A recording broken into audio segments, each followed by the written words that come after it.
ఏంటి ఓ, స్పెషలిస్ట్? ఖరాబు గొంతు నొప్పి కదా అని ఖరాబు నా మాట విననే ఇంటికి పని మాట కూడా పెగలడం లేదంటే ఇదేదో థ్రోట్ ప్రాబ్లం అయి ఉంటుంది. అది ముదరక ముందే అది నా ప్రాబ్లం. నేను చూసుకోగలను. ఇంటికి పని దయచేసి నా మాట విననే. నీ పాట కోసం తహతహలాడే మాబోటి అభిమానుల వద్దు. కోసం నాకే అభిమానులు లేరు. ఆటపడే యోగం లేదు. పని తాతయ్య, నేను అనుకున్నది ఒకటి, జరుగుతున్నది ఒకటి. అడుగు అడుగున అవమానాలు, అపజయాలు.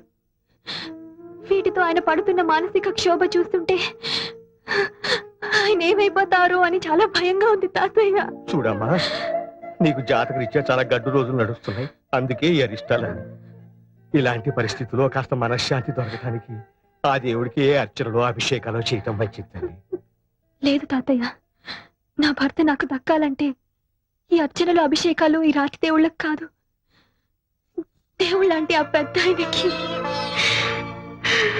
రేయ్, స్నానం చేయరా, వెళ్ళరా, వెళ్ళు. ముందు నాకు నీళ్లు పోసే పెద్దమ్మా. వస్తున్నా. ఎందుకురా? లేలే, వెళ్ళి తుడుచుకో. ఇక్కడ దాకా వచ్చి గంగలో స్నానం చేయకపోతే పాపం రా. దిగరా, దిగు. ఇదేమిట్రా నా చుట్టూ తిరుగుతున్నావు? వినాయకుడు అన్ని నదుల్లో స్నానం చేయకుండా శివుడు పార్వతుల చుట్టూ తిరిగితే పుణ్యం వచ్చిందని పెద్దనాన్న చెప్పాడు. అందుకనే నువ్వే పార్వతీదేవి అనుకుని నీ చుట్టూ తిరిగాను. ఇక నేను స్నానం చేయకపోయినా పుణ్యం వచ్చేసినట్టే.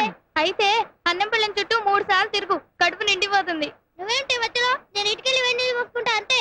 ఏమిట్రా ఈ గొడవ? ఇంత పెద్దవాడివై కూడా చెప్పిన మాట వినిపించుకోవేంట్రా? నేను పెద్దవాడిని ఏమిటి? మరి ఇంకా చంటి కుర్రాన్ని అనుకుంటున్నావా? నేను పెద్దనాన్న కన్నా పెద్దవాడినా? చాలా పెద్దవాడివి. మరి పెద్దనాన్న అంత పెద్దవాడితే పెద్దనానికి ఇంకా మీసాలు ఎందుకు రాలేదు? ఓరి బడవా, మీ పెద్దనాన్ననే అడుగు గాని రా. ఆయన్నే అడుగు, ఆయనే చెప్తారు. రారా, మీ పెద్దనాన్ననే అడుగు. ఏమిటోనండి, పిల్లలు గుర్తుకొస్తున్నారు. వాళ్ళమ్మ పోయిన దగ్గర నుంచి వాళ్ళని నా చేతులతోనే పెంచాను. పైగా ప్రతి క్షణం నా కళ్ళల్లో బెదులుతున్నారు. అవును, ఇవాళ సాయి పుట్టినరోజు కదూ? అవునండి. దీర్ఘాయుష్మాన్. ప్రతి పుట్టినరోజున వాడికి నా చేతులతోనే తలంటి స్నానం చేయించేదాన్ని. ఇవాళ వాళ్ళ అమ్మని ఏం బాధపడుతున్నాడో ఏమిటో. నేను నీ చేతి కరెంట్ నా మాట విను నాన్న.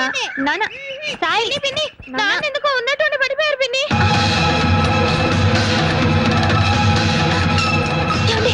పది తాతగారు ఫోన్ చేయమ్మా. రంగయ్య, లక్ష్మి, హలో తాతగారు, నాన్న ఎందుకో పడిపోయారు. తొందరగా డాక్టర్ తీసుకున్నారా? తొందరగా రండి తాతగారు. కొంచెం పట్టుకోవా లక్ష్మి. బుజ్జి, నీకు హరిద్వార్ నుంచి ఫోన్.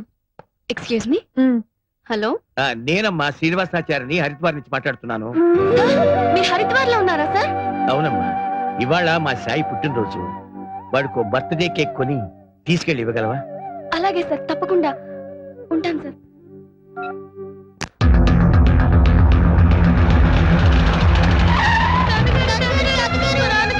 డాక్టర్ తీసుకొచ్చాక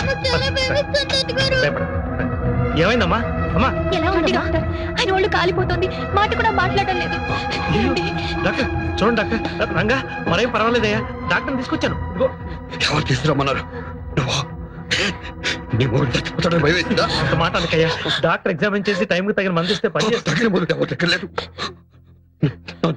ఏమండి, ఏమండి, ఎవరి మీదండి పంతం? ఎవరి మీద కాదు, నా మీద. అది కాదు రంగా, రంగా డాక్టర్ తీసుకొచ్చింది. రంగా, ప్లీజ్. మీరు అంబులెన్స్ ఫోన్ చేసి పిలిపించండి. We shall admit him in hospital. ఏమండి, ఏమండి, ఒక్కసారి తలుపు తీయండి. నా మాట వినండి. ఈ అరిష్టానికి అంతటికి కారణం నేను. మీ అన్నయ్య వదిన వెళ్ళిపోయింది మీరన్న మాటలు కాదండి, నా వల్లే వెళ్ళిపోయారు. ఆ నిజమేంటో చెప్తాను, తలుపు తీయండి.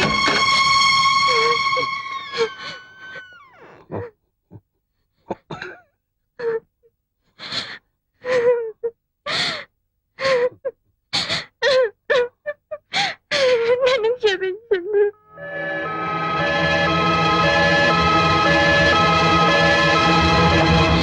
అవునండి, మీరు చేసిన పాపానికి నన్ను శిక్షించండి, చంపండి. కానీ చివరి వరంగా మీ ప్రాణాలు కాపాడుకునే అవకాశం ఇవ్వండి.